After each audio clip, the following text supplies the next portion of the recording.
Yes. Welcome to another episode of Stories to Create podcast right here at EAS Club. I am so excited. I am here with two very energetic ladies that are doing it massive in Southwest Florida, doing it big. And I'm telling you guys, you got to brace yourself because we're going to create some stories today. I'm so excited because we have the very talented Miss Gina. And we have the very new talented that I just met recently, Jamie, yes, and Miss Cook.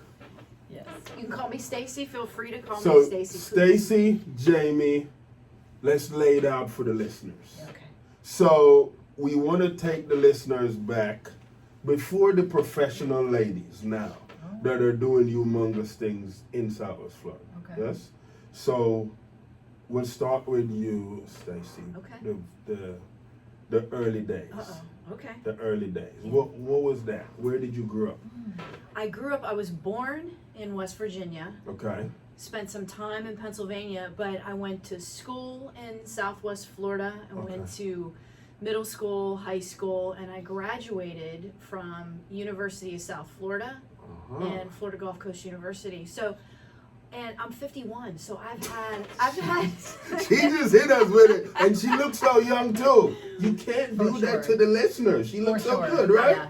I secretly did it for my own. I just wanted to hear some good. She just wanted to put it out there. Like, listen, I might look like a baby, but I'm 5'1". I like it. Hey, thank you. This is good. And how about you? Before the grown up.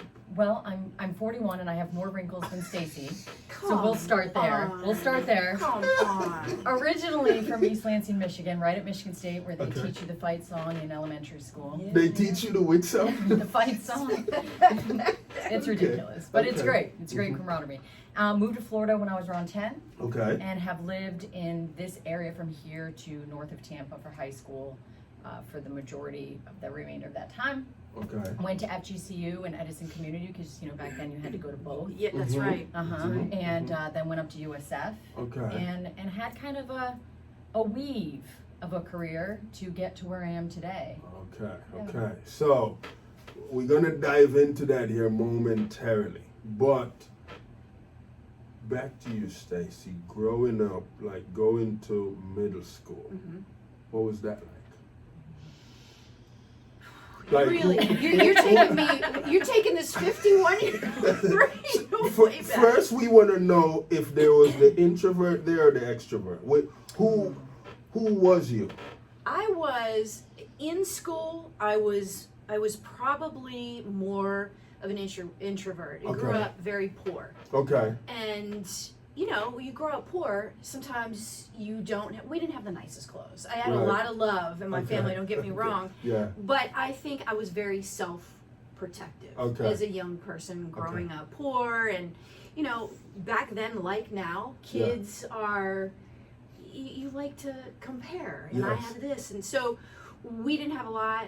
I think I kept to myself in school, but I had a great friend group outside of school, and I was a clown. I loved to clown. I loved to laugh. You a jokester? Yes. Okay. Got in a little bit of trouble, not big trouble, but I enjoyed playing. Okay. When I grew up, it was in the late 70s, early 80s, and so we were playing outside. We enjoyed playing stickball in the streets. I feel like one of those people telling me stories because that's part of the life I got to live, which was beautiful. Wow, stickball. I like that. Yeah.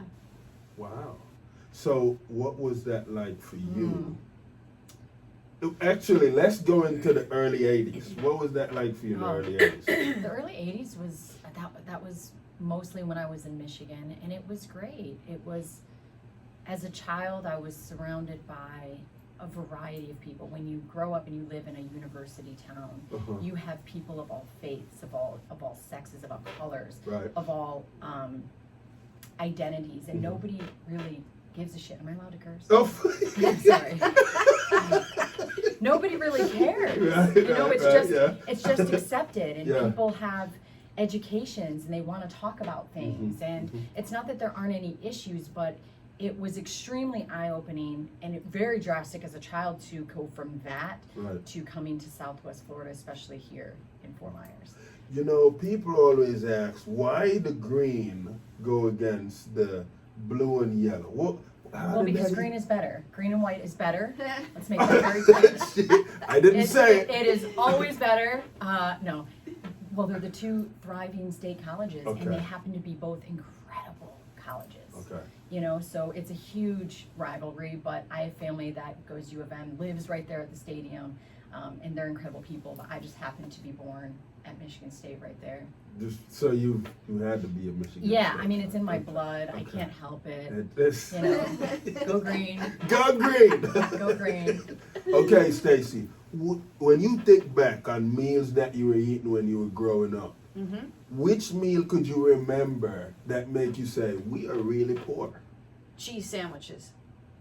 What you mean, cheese sandwiches? Just a couple pieces of bread with a piece of cheese in the middle. Yeah, I mean, I used to walk across the street to the corner store and get $2 worth of cheese. Yeah. Okay. And you know, it was different back in the 80s. But that's a meal I won't forget. And to this day, I do enjoy a cheese sandwich. There you go. With soft bread, is it like Wonder Bread, like Wonder white bread? bread, Yes, where it kind of sticks to the roof of your mouth. Yeah. Because Wonder Bread was that bread back then. Huh? That was and that bread stuck to everything inside. You're gonna be It full for hours. It looked like they're coming back with that bread too, isn't it? You know, why not? Oh my goodness. So you ladies, you came to Southwest Florida which year? 1986. 1986, all right, Yeah. 1986. About that time, about 1990. Ooh, okay, Yeah. okay. So 4 years apart, Yeah, somewhat. yeah, look at that. All We're right. neighbors. I We know. didn't know it. We were neighbors. So when you got to Southwest Florida, what was that culture shock like? Oh. It was a significant culture shock. I think Jamie mentioned it. I went from the community I grew up in or had been growing up in Pennsylvania was very diverse. My neighborhood was predominantly brown people, people of color. Right. When I got to South Florida, there weren't a lot of people of color. And it was a very sort of a rural kind of, because I moved to Lehigh. Okay. I was living in Lehigh with my grandparents. Right. So I came from neighborhood mentality where there were row houses. Right. People were out all the time playing. We played in the street. When I got here, I mean, I could barely see the next house near us. Wow. So there was a sense of loneliness. There was that loss of a sense of community, a loss of diversity. Yeah, it was a shock. Wow. For sure. Yeah. Jamie, when you were leaving Michigan, how many of your friends you had to say bye to and you were sad about it? Well, I was at that age where you don't really fully comprehend Okay. what's going on. Like, I knew we were moving, but as a child, I just thought Disney World. Uh-huh. So I didn't quite realize that we were leaving this whole world that we had lived in. And like Stacey referenced, it was a neighborhood where everybody knew each other. Okay. You might not like each other, but you knew each other, You right? knew each other, And we were allowed to ride our bikes to this point, to this point. My dad owned a business in town, so some people knew him, or we knew other people for their involvement. Right. And it was very connected. You could play in the streets. We walked to school. Wow. Yeah. I know, what a concept, right? And That's so awesome. coming here, it was just, so I realize this is a very privileged stance that I'm saying this from, Right. first off. But when we came here, and I remember one of our neighbors said to me, and I went to Heights Elementary School, said, well, aren't you like the only white person there? And I remember thinking, first of all, I had heard that, Right. but I hadn't heard it in that capacity, and I'm like 9 at this time. Wow. And I go back to school, and I looked around, and I was like, oh. You were different. I am different. But as a child, we don't know that until we're taught that. Right. And sometimes we're taught that because we have to learn for survival. Yes. And sometimes we're taught it because it just comes up in conversation, maybe for awareness. I knew that there were differences in color, and I knew that there have been fights. Like my parents took me to Malcolm X had lived in Lansing, Michigan for a period of time, and so we lived in East Lansing. Okay. So my father in particular always made sure that we were aware Right. of what went on, Right. the realities of the world. So I Right. wasn't stupid, but I was 9. Yeah, yeah. You Oh, know? yeah, you're young. I was You're young. 9. Yeah, yeah. So- you still have a lot of growing up to do. So when I came here and started to realize that we weren't playing in the streets Mhm. as much, Mhm. kids weren't as free Right, to just be kids, right. and adults were saying things to children like, aren't you the only white person there? Wow. Like, Yeah.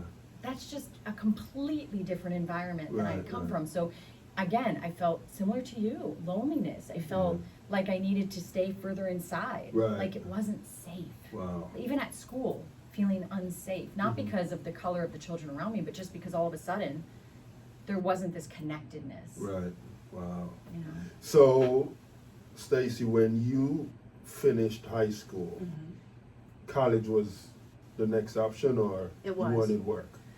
College was, I had also been working in high school, and I was gonna continue to work. I mean, I was raised, my mom raised me and my father that you're gonna work. Yeah. We're gonna help you out along the way, Right, right. but you need to work. So, yeah, after I finished high school, even before I finished, the plan was, and I did, I went to ECC, Edison Community College then, Uh-huh. and got those initial credits taken Yep. care of. But yeah, that was the plan. Right. My mom and dad had an abbreviated college life. A lot of people, most of the people in my family didn't go to college, Wow. so it was really important that I Yeah, go. okay. So I definitely heard that growing up, and it became part of my narrative was, and I bought into it. I wasn't forced or anything like that. But yeah, that was the plan, and that's what I did. That is beautiful right there. So you what was your first job like? Oh boy. What? I was so bad at it. I worked for World Cruise Club. Oh. I was a telemarketer. Okay. Oh, Yes. okay. Yeah, I was 16 years old when I was able to work. I got this job. A friend of a friend said, "Hey, you got to do this because if you sell these cruises and you hit a certain number of sales, Yeah. you get a bonus." Yeah. Yeah. And I was awful. Wow. I was awful You at wasn't it. selling no cruise? I didn't sell anything. I had the job for a year. I met some no. great people, Yeah. but it was an interesting Yeah. experience. Yeah, Wow. not good. Not a good Wow. salesperson. How about you, Jamie? Oh, What my was your first job, I was babysitting, of course. Like Okay. Stacey worked from very young, so I babysat. Looking back, like, who lets a 12-year-old babysit their children? Like, who does that? You But was back a then, responsible that was a 12-year-old. thing back then. I don't know, I ate all the food, Oh, you right? did? Oh my God, I would go in and open the cabinets, I'm like, what? Yeah. They have all the sugary stuff I wasn't allowed to Yeah. eat. So I babysat, and then my mom used to work for Hilton Brand Hotel. She was Okay. general manager. So in the summertime, I would go and work the front desk or clean hotel rooms even. Yeah, it was very, I don't remember how much I got paid, but I just Right. remember going. Yeah. And summertimes I spent a lot of times going up to help family members in Michigan. I'm sure there was an advantage to my parents getting me out of that. And shipping me up to family members, but if a family member was ill, maybe, close to passing or Right. having a surgery, maybe needed help with their children, I would go up and I would do what, 15, 16-year-olds can do, what they're That's capable beautiful. of, and help That's- out. That's beautiful. Mhm. You ladies have the heart for the community, and so we want to jump to that now somewhat. So, first of all, when did you ladies meet? Like, when did you ladies first, bless eyes on each other and be like, okay, you know what? There's a possibility we're going to become friends. I would like to start this story Okay, because okay. Stacey didn't realize how much we were going to be intertwined at the time. I did Okay. not. So I had 2 weeks prior gone to see Julie Boudreau at the Children's Advocacy Center to do a tour with my Okay. dear friend Maggie DePere.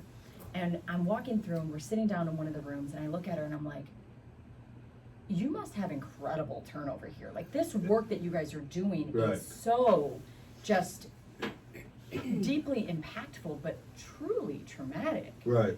I mean, to work in an emergency scenario with children and families that are Right. coming out of some horrifying situations. I said, we got to do something. Let's talk about how we can work with your team. Right. fast forward 2 weeks, I show up at this coalition meeting here at the collaboratory. Yeah. No intentions of signing up for anything. Yeah. To lead anything, right? Okay. You know how this works, Yes, Cornell. yes. And Stacey here had never met her before. Right. Stands up, and there's probably 20 or 30 people in the room. I think so. Big room. And we're talking about what kind of committees we need. What do we need to do in the community? And Stacey stands up, she grabs the mic, and she's pacing back and forth, and she's talking about how we need to heal the healthcare workers. Ooh. They need help, and she goes on and on and on. Great, they added to the list. Yeah. 20 minutes later, they say, who would like to lead these coalitions that we come up with ideas? She didn't raise her hand. No! What? And I'm like, God darn it. Oh. So I'm raising my hand, but at the whole time I'm thinking, oh, she is coming with me. Yeah, You know, because yeah, that yeah. energy she had and Yeah. that passion. Yeah. And I came in there with an intention, Okay. you know, because I That's saw a beautiful. need in the community. Yes, yes. And so when she got up and she spoke, in fact, I even went up to her and I was like, I'm Jamie Stewart. Yeah. And I'm talking to her and she's looking at me like, oh my God, Yeah. you know? And then I followed up with her and I emailed her. I'm like, we're going to be friends. That's Yeah. not what I said. But I said, you know, like, let's get together. Yes. So we end up getting together and we work on, we forming this coalition within the collaboratory. And I think that is when we both just said, I love spending time with this woman. Yeah. We can get a lot done. Yeah. Like, let's keep this going. Wow. Yep. Yeah. Wow. 100%. That That's is that's what happened. it's what happened. Yeah. And what really took me back was when you ended up standing up too in the room. Like, we're both looking at each other across the room. Yeah. And I'm realizing, like, we're on the same wavelength here. And then afterwards we kept meeting and talking and talking. Yeah. And each time we'd meet and talk, between the two of us, we're big thinkers, we're visionaries and having these ideas, and we just kept at it. We Right. enjoy each other. Yeah. We both come from a place of deep compassion and Right. connection to the community, Right. and that this is a community that hurts, Yes. that's hurting right Yes. now. Yes. And so I think our bond was compassion and Right. kindness, and being Absolutely. able to spread that Absolutely. and heal others within the community. Right? There's a lot of talk about, we are in healthcare and wellness, we see this huge shortage of healthcare workers. Right, People right. are leaving, they're tired, they're depressed, they're burned out and exhausted, and so we're recruiting from other states, we're recruiting globally. Right. What about the people within Right. Right. this community that are working right now, doing, they're healing, they're Right. taking care of, whether it's physical health, behavioral health, where I come from. Right. These are people that are taking care of our loved ones. Right. What are we going to do to take care of them? Right. And so we just continue to bond in that regard. And then you Yeah. brought in HeartMath. Yeah, so originally I was going to design a program to help these frontline behavioral health workers Right. to increase their capacity to be fully present again. You know, let's get back to the original reason they came into this field. Right. Because Right. they genuinely care. Right. They want to make a difference. Right. They can make a difference. They do make a difference. Let's bring them back to that point, Right. or create a new version of that. Right. And then I was given access to this program through the Institute of HeartMath called the Resilience Advantage. Right. And after looking through all of their data and their research and the impact that they've proven to be able to make, I said, well, why in the world would I create my own program? Right. Let's just come out with this one. Right. So I went through the 5 months of training. It's really a lifetime of training for this program, because part of learning to facilitate the program is the evolution within yourself. Right. Right. So it's a lifetime, Yeah. it's a lifetime program. And came to Stacey one day and said, yeah, me creating my own thing, gone. We're gonna do this. Yeah. And I'm telling her all about it, but at the time I was also with intention practicing the tools. Okay. And that morning was really fascinating because Stacey comes in, we're in the idea room, which is like a circular room where you're at a circular table, so you're all Right. facing each other. Yes. And Stacey has a lot of energy, Yes. if you can't tell. I can see that. A lot Yes. of energy. Yes. I mean, when I first met her, I described her as literally pacing up and down the room talking on the microphone, okay? Right. So she comes in and I see her, she sits there and we're talking, and all of a sudden I see her body, she starts leaning back, her arms start going down. And so I'm telling her about this program and the potential of it, and she looks at me and she goes, is that what you're doing right now? Right. And I was like, yes. It is. Wow. It is. It's sharing the frequency. It's sharing this connection and the way that we're able to impact not only ourselves, but those around us. Right. And then we had another friend here that at the time was involved in the coalitions that came in, and she was having a horrible migraine. Wow. And when she came in, she was pale. Wow. I mean pale. Like we stopped what we were talking about, and we looked at her and we said, Stacey said, do you want us to drive you somewhere? Like, can we help you? Yeah. And she goes, no, I think this is exactly where I need to be. And she kind of touches the table. Yeah. I'd say within 20, 25, 30 minutes. At the most. At the most, her color is back. She's Wow. present. Yeah. Wow, that was beautiful. She feels, and it's because we were able to create a cohesive space of compassion, of kindness, of understanding, and each one of those appreciation, all of that has a frequency that sends out from the heart, from the body. Right. So after having this conversation with Stacey, she's like, I am all in. Whatever this is, I am in. That's good. That's good. Let me ask you ladies, so with what you're doing now, when pandemic hit, you think society understand better the importance of what everyone did in the medical field? I definitely believe that there is incredible value that perhaps hadn't been seen before. Right. Taken for granted. Taken for granted, and now illuminated in a big way for healthcare workers, including behavioral health.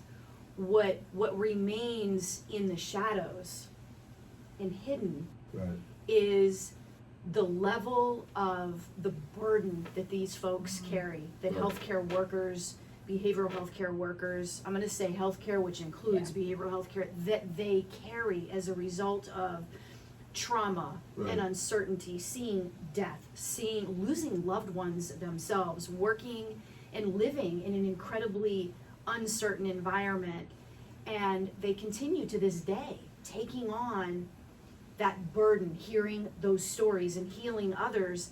They too need to be healed. Right. You know, there's only so much that you can put in that box, so to speak, and close it up before you walk on to the floor and you're on to take care of somebody. So there's been a compounding of trauma for our healthcare workers. Right. And that's what I'm passionate about. That's what I found out that Jamie was passionate about. And when she brought heart math to the table, it's evidence-based, there's science behind it. That's the beautiful concept of it, and it's already healing healthcare workers. Right. I mean, people in the medical field been around forever. Yes. Why do you think nothing was never really designed to look out for them? Because they're looking out for someone, but nothing was designed to look out for them. I think as a society, we haven't really been taught to take care of ourselves. You know, I like that. And this goes for men as well, but I'm going to focus more with the women that we're taught by society, by our families, some intentionally, some not, to sacrifice ourselves for our children, for our loved ones, for our partners, for our friends. And that is so deeply wrong. You know, and this goes the same for men. It's just done in a different capacity. It's done in a kind of a toxic masculinity way, right? So I'll speak as a woman because I'm a woman. So I think that's where it begins, and then we compound on it. So the nurturers, the ones that want to help, the ones that want to heal, go into these fields because it's something that comes natural to them. And then they just like, it's no different than when you become a parent and get burnout. If you're not taking care of yourself first, you cannot. It is absolutely impossible to then pour from a full cup into somebody else.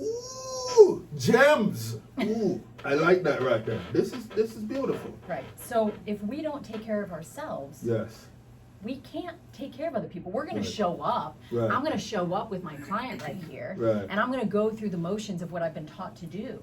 But it's no longer flowing through me. It's just coming from here to here. And we're hoping for the best outcome. You know, and it doesn't matter if it's a therapist one-on-one, if it's a doctor, if it's a nurse, if it's a soccer coach, a hairdresser. It doesn't matter. If we aren't focusing on healing, and not even healing, because that kind of demean, that means that there's something wrong with us, right? Right. But if we aren't working on ourselves to give ourselves a full, strong capacity, Right. then how in the world Yeah. do we think we're going to continue to give that to somebody else? Right. And none of us are taught that. That's I true. think younger people are kind of being taught that now. You've got social media. There's a lot more information out there that parents can learn from. Right. But I sure as hell wasn't taught that. Right.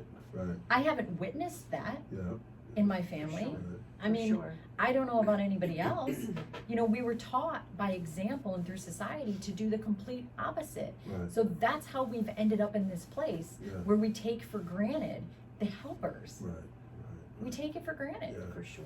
With what you ladies are doing now, you see challenges in the society taking to it or accepting what that look like, or What I've identified is when first of all, you've got to give people a reason to slow down right, and meet them where they are and explain. What's really helpful is the science behind this. I work with nurses, I work with some physicians and therapists, and what they're interested in is if I'm going to slow down right, because they want to give. right, These are selfless, passionate people who just want to keep on giving. So if I'm going to give, or if I'm going to slow down, I want you to give me a good reason to do that. right. And so when I've been able to share the science behind heart math, and that other nurses, doctors, physicians, clinicians, people, first responders have bought into this, Mhm. and it's helped them, we're seeing the doors open, and we're seeing a recognition that, okay, and it's a half an hour. Yeah. Right. The way that this is designed, and that Jamie's rolled this out for, I can speak for my team, is that they take a half an hour out of their time to Right. be able to participate in this process. So yes, they are accepting in that regard. When we talk about larger scale, then we talk about funding and getting the right ears peaked to Right. listen, Right. and getting people trained and putting the systems in place to really to roll this out. Yeah. So there's a lot more people that we need to bring to the table. Okay, I like that. There's a lot of components. So there is quite a bit of structure in that still left to be done. Yeah, and it's entrepreneurship, Cornell, you understand Yes, this, right? yes, yes, yes. Entrepreneurship is nothing is a straight line. No, none of it. And it's really fantastic because you can customize and personalize everything when you're an entrepreneur, Right. right? Sometimes that's where the frustration is, Right. right? But so what will happen with a SalusCare scenario, whether it's SalusCare or a group of first responders, is that we customize it within their leadership team. Right. So that's where that personalization is going to come from, because we can give all this information to her clinicians, Right. but if the leadership, the front line, like the people that are working directly with them, aren't using this material, Right. if they're not incorporating it into conversations, Right. if they're not incorporating it into meetings, Right. then it's not going to be as effective. And so it's going to look different for every company. It's Right. going to look different. Julie Boudreau has 30 roughly at Children's Advocacy Center, 30 Right. people. Right. SalusCare has hundreds. Well, how many? We're starting our pilot. We're Yep. starting with 20 to 30, Sure. but we have As a total 300. company, there's Yeah. 300. Right. So when you're thinking about launching something within a company to make real systemic long-term change, Right. it's going to be different for each company. Right. And that's where bringing in people with experience, people with passion Right. that are willing to have these conversations is really, really important. And that's what we're doing at SalusCare with this Right. group of 20 to 30 people, is using them as kind of our first arena to design this Right. within our community. Right. So I've heard like stuff like the individuals that SalusCare got to take care of. But what is the most common case at SalusCare? The most common is anxiety. Okay. That's going to be at the top of the list. Okay. Other common diseases that we see are individuals with depression and other mood disorders. Okay. We also see a huge, these are the folks that we treat, we've seen a huge increase over the years in the number of individuals that have both mental health and substance use disorder diseases. Right. So a lot of folks, as they're learning about their illness, or for some, because of the course of the disease, right. some of the people that we serve will use alcohol or other substances to self-medicate to help with some of the symptoms of the mental health disease. Unfortunately, it creates a whole nother, if you will, set of problems. So what we're seeing now is a community that we see hundreds of individuals Right. that are coming through our hospital every month. We see thousands of people coming through our outpatient department every month. Right. They're the you and I. The Right. people that we work with and we serve it's the Staceys, the Jamies, the Cornells. Right. It's our family members, our neighbors, our people. Right.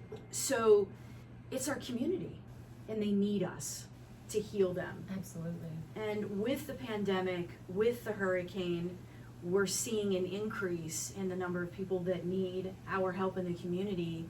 Unlike any other time, I've been in this work for over 25 years, and I don't think we've seen anything quite like this. We work with children as Right. well, Yeah.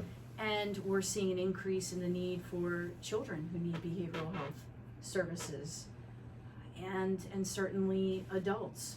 Yeah. So the need is increased exponentially. Wow. How bad you think it is now from 15 years ago? Oh, I don't even, exponentially. I mean, if people were living with any sort of anxiety, depression, any of those things, and then going through the pandemic, depending on their circumstances, and then going through this Category 5 life-altering Right. hurricane that we had in this community. Right. I mean, people are just at their wits' end. Yeah. And this, I think the part of it that really gets to me is that a lot of them don't even realize that life doesn't have to be that way. Right. Because we've been living in this cycle for so long. Right. If you had told me when I was 12 and I had really bad anxiety and depression that I could feel the way that I feel right now, Right. I wouldn't even have been able to comprehend it. Right. I just knew that there was something different. I just knew that this can't be it. Right. This can't be it. Mhm. I gotta, like, that person is laughing a lot. I was probably looking at the Staceys and saying, I wanna fucking laugh like that. Like, whatever that is, that's Whatever what that I is, want. That's what you want. That's what I want. Wow. But when we are in these cycles for so long, we have forgotten Mhm. that we can just be, that we Right. can lay back in the chair like this, that we Yeah. don't have to be constantly on edge. Right. That we don't have to be constantly surveying what's going on around us because we feel unsafe. And that sometimes even just making that comment can push people over the edge because they're like, I don't feel unsafe, Right. you know? Society would say media is the reason that we are where we are today. Would you ladies agree with that? I think it's a part of it. Yeah. Okay. It's a part of the process, but where we're at today is a result of many different pieces of a very complex puzzle. Part of it is definitely media. Part of it is racial and social injustice. Right. Part of it is increased substance use. Yeah. Part of it is politically the polarity. Right. You know, as Yeah. a society, we Yeah. have become incredibly, I would say, just so polarized in Right. all areas. So, and there's been a lot over the past 5 years, there's been a lot over the past 15 years, and there are many pieces to this puzzle. And I think from, when we look at socioeconomic differences, as we see the increase of goods, pricing people out, Right. wages not keeping up with the increase in the cost of goods, people not being able to make a living wage, although Right. they're working hard and working 2 and 3 jobs, Right. healthcare not being readily available, being able to be a human. Right. Our humanness Right. has been fractured in Yeah. a big way, and it continues to become fractured over the years. Man. Do you think like the policy makers, you think they need to pay more attention to what's going on? I think they are completely disconnected from reality. I would like to say that again. They- You are completely disconnected from reality. And the fact that it is like there is a whole nother planet. Right. Like this whole other thing up here where Yeah. people are making these decisions Yeah. for Americans that has nothing to do with our well-being, but Right. what they're doing is they're feeding off of the state of this country. Right. They're feeding off the fact that we're not accessing the parts of our brain and our body we need to have self-awareness. Right. They're harnessing, they're focusing in on the parts of us that can't, that are not actually accessing the parts of our brain that allow us to have empathy Right. and connect and look at other people's point of views. Right. Right. They're just laser focusing in on that, Yeah. and they're taking advantage of people. Right. Right. And I shouldn't say that as a whole because I try not to speak in absolutes, but you Right, can tell right. I'm very passionate Yeah, about it. definitely. And it's definitely. hard to even get into those roles of politicians without selling a part of your soul these days. Oh my goodness, yeah. And Yeah. why? Why Yeah. is that? You're I supposed know. to be for the people, Right. not for right, the minority. Right. Wow. And even the verbiage that is used, Uh-huh. it's just as a whole. I think you can put that right in there with media. Yeah. You know, it's people don't want to have conversations anymore. And Right. as a society, we have enabled that. I mean, we Right. have generations of people growing up now that are going to end to be doctors, they're going in to be lawyers. But if you require a face-to-face conversation out of them, Yeah. their life is about to end. It feels like they don't know what to do. Yeah. Because oh my goodness. because they're so connected to technology. Right. Right. Right. And they feel so, as we talked about in the beginning of this conversation, Yeah. they feel so isolated Right. Right. because of what's going on. They feel lonely. Right. That just having a simple discussion Yeah. with somebody as passionate as myself or Stacey, Right, right. that would actually scare them. Yeah. Yeah. Because they aren't comfortable being able to just disagree. Right. Wow. It goes so deep, so Yeah, deep. yeah. And to me, the only way that we're going to even be able to touch this is by doing this inner work. It's Right. going back to each one of us. Listen, if you'll go to therapy, that's great. Right. If you'll go do these other techniques that myself and others practice, that's Right. great. Yeah. But these techniques through the Institute of Heart Math, through the Resilience Advantage program, are something that are accessible for every human being, no matter where they are at in their journey. Right. Wow. I like that. Do you ladies think when and I'm trying to create this so I don't get bashed or anything. When more genders were created, you think people got more scared of what they say or having those conversations?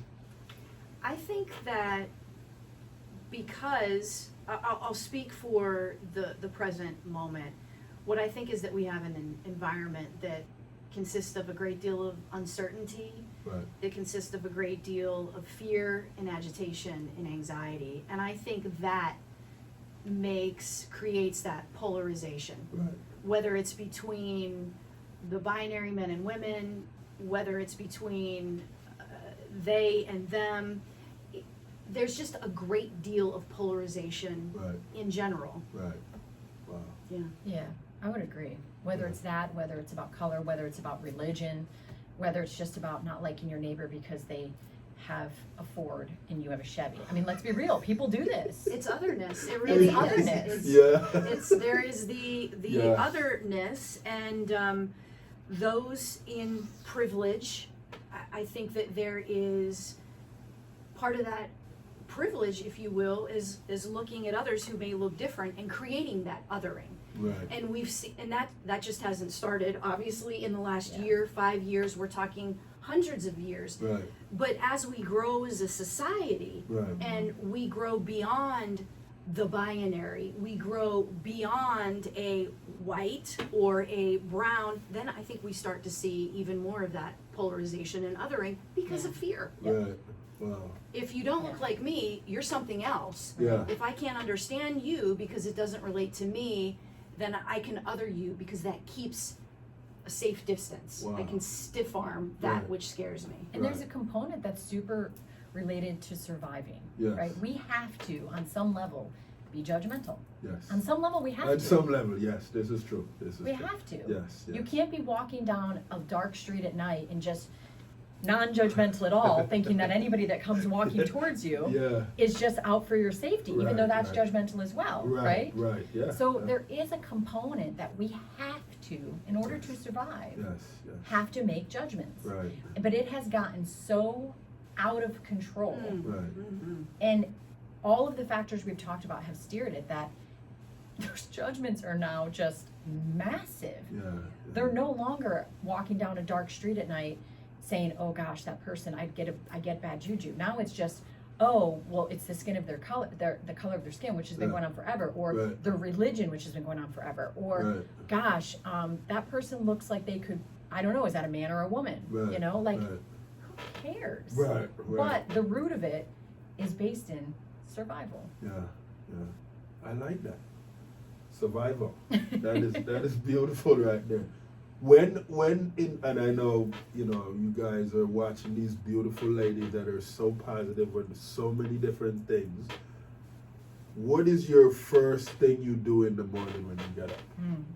First thing in the morning, I have this new routine. Well, I used to get up and get a cup of coffee. Okay. And I still drink coffee, but I started drinking mushroom coffee. Mushroom? Yeah, not the psychedelic mushroom coffee. Okay. But this is supposed to be better it has a little less caffeine. It's better for your digestive system. So I do that, and then I go into my office and just sit. Just sit for a minute before you do anything. Just sit for a minute, and try to, the idea, what I've been working on is not touching technology. Okay. And establishing an intention for the day. Okay. And then if I have time in the morning, I like to work out and just begin my day that way. If I don't, I spend a little more time stretching, setting that intention, and then I head to the shower and get my day going. Wow. Yeah. What does it look like in the Stuart house? Similar. Depends on the amount of time I have, but there's always a period where I'm just sitting and thinking about the day. Again, constantly kind of trying to remove that technology aspect. Right. I'm a big meditator, but sometimes my meditations can be 5 minutes long. Right. Sometimes they can be an hour and a half. Wow. It just depends on the time that I have. Okay. And let's be real, an hour and a half doesn't, you know. Right. I try to get some sort of exercise, going into the gym or whether it's at home. Right. And it's all based on time. And I try to give myself large block of time in the morning, because to me, the more time that I can focus on myself, which I remember I kind of gave, because I remember thinking many, many years ago how selfish that sounded. Like, that's crazy. You don't need to give that much to yourself. But it actually allows me then to be present throughout my day, for the most part, in any capacity. So it's some sort of workout for my heart, for my brain, and then just really just being present in that moment. This is beautiful. With what you ladies are doing now in community, self, how much of that time that's left the family gets? I work really, really hard to carve out time because my family, for me, is my number one priority, my heart, my place of home and calm. And I, like Jamie, I grew up and was diagnosed with an anxiety disorder. So it's important for me to be grounded, and part of that is with my family, and from a mental health standpoint, and for me, I have a very clear work-life separation, because I need that. I need to have that grounding, bonding connection with my family. So I make sure that there are some days that are like today, it's gonna be a little bit later, I have a later afternoon, but I work hard to make up for it, and to have, quality time, I don't know what that word is, but it's time. Right, it is time. It's just time together, whether we're lately, decorating the tree or spending time with my 17-year-old puppy dog. Whatever we're doing, even if it's nothing, it's time. That's beautiful. Yeah, I love it. Beautiful. 100%. I think for me, it's a learning. It's constantly learning. And not just learning to make the time, but making the time to where I can actually be present, not where I'm rushing in to a dinner or rushing into somebody's house, but really being able to from the minute I get there to be able to be there. It's not always possible, we're human beings, you know. I also am in a relationship with my partner that travels a lot for work, so that involves me traveling to go see him. I see. Yeah. So I'm learning how to block that time into my schedule and be able to just say no to everything else. Because like Stacey said, it's really important to have that separation. I like that. And it makes me more powerful and impactful when I can make that separation. Right. What is relationship like with mom? My mom passed in 2014. Okay. Before. And lovely. Okay. Yeah, we were best friends, and some would say, well, that's your mom, but my mom, I grew up with a mom who diagnosed with bipolar disorder, later developed substance use disorder, but I had incredible love from her. She's the reason that I'm in the field. Right. She worked at a facility that I joined when I was 19 years old. It's SalusCare. Okay. She used to work there as a nurse. Back then it was under a different name, but she encouraged me. In order for me to be able to use her car, I had to take her to work, and I had to volunteer. Put some time in. Yeah, and that's how I became very invested. Yeah. So she's my heart. I talk to her every day. She might not be here, but she's here. That's beautiful. Always. That's beautiful. I love that. So Cornell, I didn't realize we were having these conversations today. I do not have a good relationship with my mother. Okay. And let me define that. And when I say good, it means I have chosen to actually create some separation. Right, right. My mother loves me in the only way that she knows how. Okay. And that is a difficult, I am learning to navigate how to receive that. Right. It comes with some emotional abuse, not some, it comes with a lot of emotional abuse. It's something I'm navigating because I do recognize that she is actually doing the best she can do. She can do it what she knows, You know, so it's an evolving relationship, but at this point it's very limited in the way that I interact. Okay. Yeah. All right. This is fair. I like that. I like that. Yeah. So with what you ladies are doing now, what's next for the structuring stage of what that look like? Who are you looking to bring on the team next? What does that look like? So it's twofold. So we have SalusCare, and that will start in January. We definitely still have some cohesiveness to create there, because Stacey's done such an incredible job of getting them interested, getting them wanting to be involved, and now it's to really dig a little deeper into how we can fully implement it in. So, but that does start in January. The next step, bringing it back to the collaboratory and the coalitions, is to bring other Stacey's in the community, in the region, to the table, so that we can work with the collaboratory to, when I say work with the collaboratory can support the coalition in the effort that we're making to heal, you know, as many as we can within the nonprofit community that work in the behavioral health sector. So we will be able to team up to not only provide funding for that, but also to provide a space here to collaborate and connect and design what that's going to look like. So our next step on the big picture is to bring more Stacey's to the table throughout the region. And so the region is going to be Hendry, Glades, Charlotte, Collier, and Lee. So more of the nonprofits in the region to the table to be able to put bigger initiative together. That's beautiful. I'm excited. Me too. Very excited. It's so incredibly needed now more than ever. And I'm blessed as a human to know Jamie, and certainly as a leader of an organization. Her approach has been just beautiful with the team, recognizing that these are folks who are incredibly strong, they're giving, they're passionate. Like I said, they don't want to slow down. So Jamie really opened it up so we could put it in their hands, and the management team has been leading about when we're going to have these meetings and how we're going to implement them, because Jamie didn't want to push anything on anyone, right? We don't want anybody to feel any more burdened than they already are. So I'm thrilled because this stuff really works. I get to Yes. practice it. I'm taking the course now with Right. Jamie and others, and it's become part of my daily practice, and I can't wait for others to get the benefit of this. It's life-changing. It really Wow. is. How long is the course?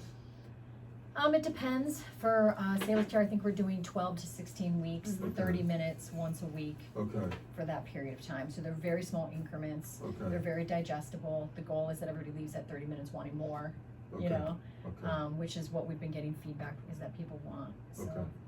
This is beautiful. For listeners that want to find Jamie Stewart, how do they find Jamie You Stewart? can find me on all of the platforms, Instagram, Facebook, my website under my name, Jamie, Jamie, Linn, Linn, Stuart, Stuart. And you can always reach out, schedule an appointment with me, text me, call me, email me. This is beautiful. How can they find Miss Stacey Cook? You can find me, easiest way is www.saluscareflorida.org,